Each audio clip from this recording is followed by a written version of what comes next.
It's a time of year when film critics, film journalists and film fans are making up a list of what for them constitute the top 10 films of 2012.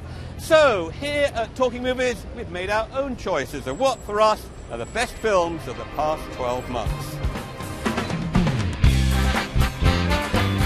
At number 10, Skyfall, just about as good as a James Bond film can be. Nice action, strong performances, a good story and a great villain.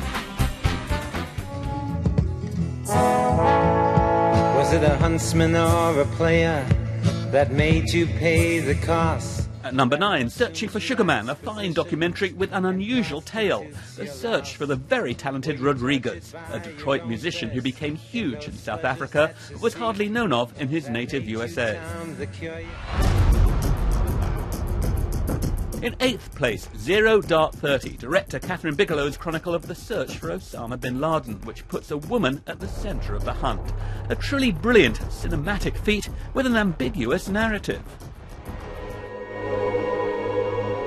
At number 7, Life of Pi from director Ang Lee, the visually eye-popping tale of a boy and a tiger trapped in a lifeboat for days. Stunning use of 3D. The film had high philosophical ambitions, but on that front, it didn't quite succeed. At number 6, Django Unchained, a quintessential Quentin Tarantino film with spaghetti western roots. Set in pre-Civil War America, it's a revenge fantasy and love story with a great cast that forces you to ponder the horror of slavery.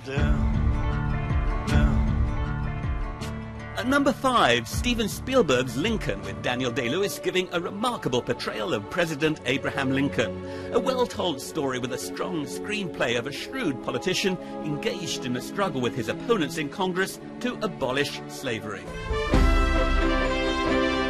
At number 4, Beasts of the Southern Wild, original, energetic and arresting. An independent film made with great passion that took you to another disturbing world and gave you hope.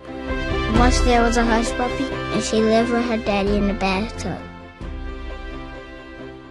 It's gonna take a miracle to get them out. In 3rd place, Argo, a Hollywood movie that really works, starring and directed by Ben Affleck.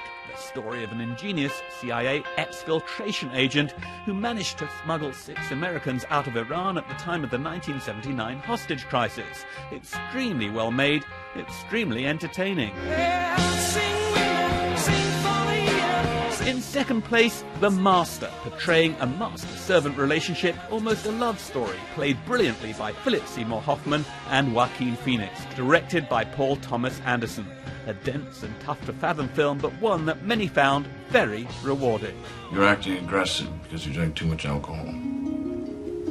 What do you do? I am a writer, a doctor, a nuclear physicist, a theoretical philosopher.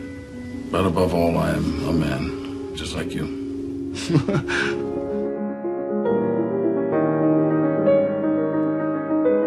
In 1st place, Amor, from Austrian director Michael Haneke, a story about aging and love, starring veteran French actors Jean-Louis Trintignant and Emmanuel Riva.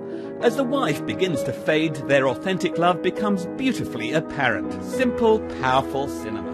Nana a déjà vu des vertes et des palmières avec ta mère. Tout ça est encore un peu nouveau.